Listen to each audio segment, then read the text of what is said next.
नमस्कार दोस्तों, आप सभी लोग का स्वागत है द IIT पॉडकास्ट पे। तो जैसा कि आप जानते हैं कि छठ बिहार में महापर्व छठ पूजा का समय है। तो आइए मैं गुरुदेव के मुख से जानते हैं कि छठ पूजा का क्या महत्व है और किस तरीके से मनाते हैं। और मैं इनका परिचय बता दूं कि कर्मकांड से जुड़े हुए हैं और एक अच्छे एस्ट्रोलॉजर भी हैं। तो आइए जानते हैं कि छठ पूजा क्या है। ठीक है, देखिए, छठ पूजा मुख्य रूप से भगवान सूर्य की आराधना की जाती है। यह षष्ठी तिथि को पड़ती है, इसीलिए इसका अपभ्रंशित नाम छठी पड़ गया। और भगवान सूर्य की उपासना हर व्यक्ति को करना चाहिए, क्योंकि आरोग्य प्रदाता भगवान भास्कर हैं, भगवान सूर्य हैं। भगवान सूर्य की किरण जब उगती है तभी संसार में नेत्र खुलते हैं। कहा गया है श्लोक में, नमः सवित्री जगदेक चक्षुषे जगत प्रसूति स्थितिनाश हेतु त्रयीमयाया त्रिगुणात्मधारिणे विरंच नारायण शंकर। भगवान भास्कर जो है वह जगत के चक्षु हैं और उनका उदय ही हर व्यक्ति के जीवन में नेत्र प्रदान करना, यानी उजाला प्रकाश जीवन में आता है। अब है कि उनकी किसी एक विषय को लेकर के ही आराधना करने की कोई बात नहीं है। हर प्रकार के आपको जो भी कामना है मन, वो भगवान सूर्य प्रत्यक्ष देवता है। और भगवान सूर्य की जितनी श्रद्धा और भक्ति से पूजा अनुष्ठान जप आदि किया जाए, उतना भगवान प्रसन्न होकर के और भक्तों का कल्याण करते। मुख्य रूप से षष्ठी तिथि को, कार्तिक शुक्ल पक्ष षष्ठी तिथि को सायंकाल का अर्घ दिया जाता है और सप्तमी तिथि को प्रातः काल का सूर्योदय का अर्घ दिया जाता है। भगवान सूर्य का दो स्वरूप है, एक बाल्यकाल का और वृद्धकाल का। सुबह प्रातः काल में बाल्यकाल का पूजा करता है, आराधना करता है, और सायंकाल में भगवान का बुद्ध रूप का धारण पूजन करता है। अर्घ भगवान सूर्य को ही प्राप्त होता है। और षष्ठी तिथि का अपभ्रंशित नाम के चलते छठी हो गया। छठवीं तिथि है, इसलिए छठी मैया का नाम दे दिया लोग। तो इस दिन यह विशेष रूप से भगवान सूर्य की आराधना करने का समय है। और हर भक्त, यदि आप उपवास करने में सक्षम नहीं तो प्रायः रूप से व्रतियों का सहयोग करने से भी छठ व्रत का पुण्य फल आपको प्राप्त होगा। अब व्रतियों का सहयोग क्या करना है, जैसे किसी की इच्छा जागृत है तो हम करें, और उनके पास अभी अर्थ जो है संसाधन की कमी है, उनका सहयोग प्रदान करें, उससे आपके जीवन में सफलता प्राप्त होगी। अच्छा, इस दिन किस रंग का मिठाई रखना चाहिए पूजा में, इसका कुछ विशेषता है क्या? देखिए, भगवान सूर्य को हर प्रकार का फल और मिठाई अर्पण होता है, ठीक है। लेकिन प्रायः जो है कि विशेष रूप से भगवान की पूजा में शुद्धता और स्वच्छता जो है अनिवार्य है। शुद्धता और स्वच्छता का ख्याल रखते हुए जो चीज़ व्यवस्था हो उसको व्यवस्थित करके और भगवान को अर्पण करें। जैसे मिश्री हुआ, बतासा हुआ, नहीं, फल में, ऋतु फल में जो भी मिलता है। अन्यत्र देवताओं की पूजा में उतनी व्यवस्थाएं नहीं होती है, लेकिन भगवान सूर्य का जो छठ व्रत है, इसमें देखते हैं कि हर प्रकार का कंद मूल फल, तीनों प्रकार का चीज़ भगवान को अर्पण किया जाता है अर्घ के माध्यम से। जैसे मूली हो गया, मूल हो गया, वह भी भगवान को अर्पण होता है। आदि हो गया, नहीं, इत्यादि प्रकार का जो भी फल, लहसुन प्याज वगैरह नहीं करते जी, नहीं, लहसुन प्याज नहीं, अन्यत्र जो भी फल है, कंद है, मूल है, वो भगवान को अर्पण किया जाता है। औषधीय रूप में हल्दी आता है। हल्दी को हालांकि शास्त्र ने तामसिक रूप में बताया है, लेकिन औषधीय गुण के कारण और विशेष रूप से उसका निष्कर्षण नहीं कर पाने के कारण हल्दी का भी इस समय, मतलब किसान जो भी इस समय उसका नई उपज है, वो सब चीज़ भगवान को अर्पण करते हैं। क्योंकि भगवान का अर्पण करने का तात्पर्य यही है कि जैसे हम धरती को कोई एक बीज देते हैं तो अनेक प्रकार का बीज देता है, वैसे ही भगवान को जब भी हम कुछ अर्पण करते हैं तो अपने लिए अर्पण करते हैं। भगवान को किसी चीज़ की कमी नहीं है।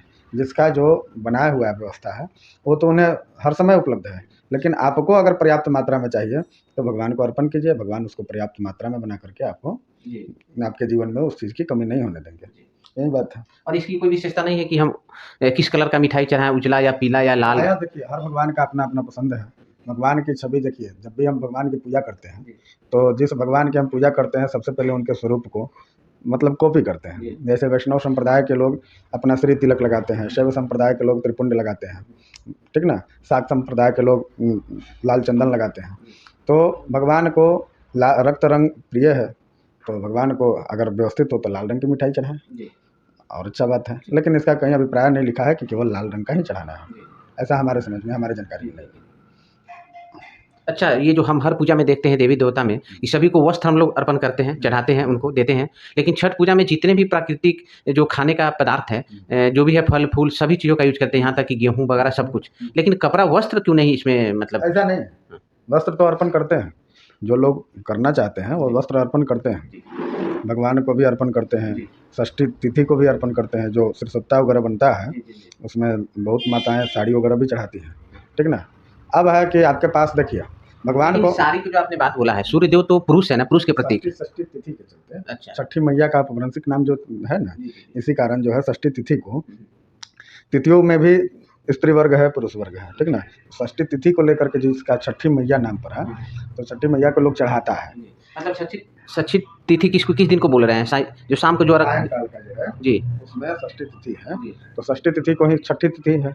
छठी को अपभ्रंशिक छठी मैया हो गया नहीं, तो उनको लोग चढ़ाता है, बहुत जगह है कि चढ़ाता है लोग। बहुत आपको अपने श्रद्धा भाव अनुकूल भगवान को क्या चीज़ देना है क्या चीज़ नहीं देना है, इसका कहीं अभिप्राय नहीं है कि यही चीज़ आपको देना है, ये चीज़ नहीं देना है। आप स्वविवेक से हमें जो अच्छा लगता है, हमने आपको पहले भी वीडियो में कभी बताया है कि उत्तर के भगवान गोरे कलर के होते हैं और दक्षिण के भगवान की जो भी मूर्ति शिला आदि का बनता है वो श्याम वर्ण का बनता है। तो ऐसा क्यों होता है, इसका कुछ तो रीज़न होगा। भगवान मुख्य रूप से रीज़न यही है कि भगवान को हम जैसा महसूस करते हैं तो महसूस कैसा करेंगे, हम देखेंगे गोरे गोरे लोगों को तो गोरा महसूस करेंगे, श्याम वर्ण के लोगों को देखेंगे श्याम वर्ण का महसूस करेंगे। तो जैसा लोगों का कल्पना रहा, मूर्ति का आकार दिया, ठीक ना। भगवान के मंत्रों द्वारा उनकी आकृति आती है, ध्यान जिसको हम लोग बोलते हैं। तो भगवान का अब जैसे भगवान सूर्य का ध्यान है, रक्ताम भुजासनम शेष गुणैक सिंधु भानु समस्त जगताम अतिपम भजामि पद्मात वैभवरांदतम कराब्ज माणिक्य मौलि मरुणांग रुचिम त्रिनेत्रम। भगवान सूर्य का तीसरा नेत्र है, ठीक ना। भगवान सूर्य का अपने मंत्र पर है। जी जी, और रक्त वर्ण के हैं, अम्बुज मतलब होता है कमल का सदृश, ठीक ना।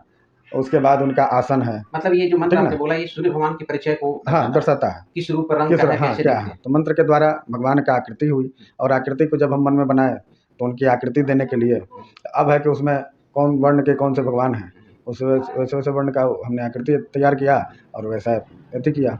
इसी कारण जो है कि भगवान को जो चीज़ हमें प्रिय है वो चीज़ हम भगवान को अर्पण करते हैं, शास्त्र का सहारा लेते हैं।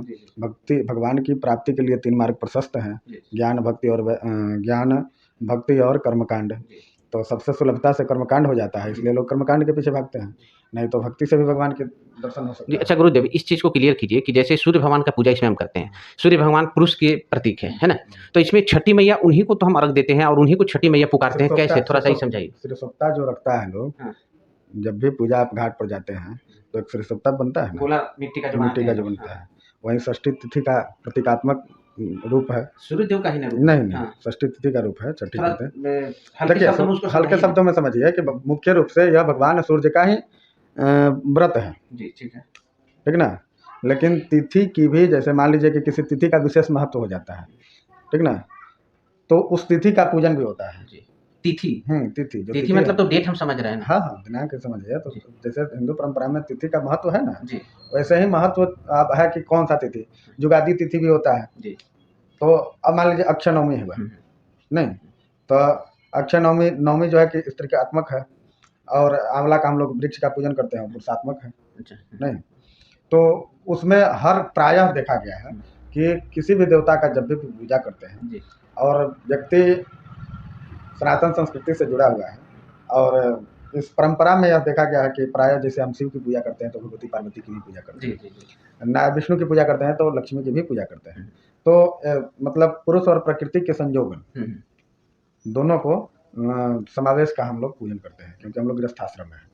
और विशेष रूप से जो शैव संप्रदाय के होते हैं जैसे अघोरी लोग, ठीक ना, तो वो विशेष एक देवता के ही पुजारी हो जाते हैं। वैष्णव संप्रदाय के हैं तो केवल वो विष्णु के ही पुजारी होंगे, ठीक ना।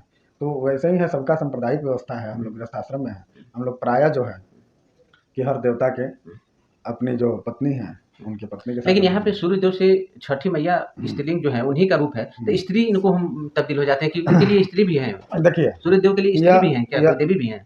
सूर्यदेव की अगर पत्नी की बात की जाए तो पत्नी उनकी है, ये है छाया देवी नाम है उनका, संध्या छाया नाम इत्यादि। तो वो तो नहीं है ना ये छठी मैया? नहीं, लेकिन स्वरूपात्मक उन्हीं का है।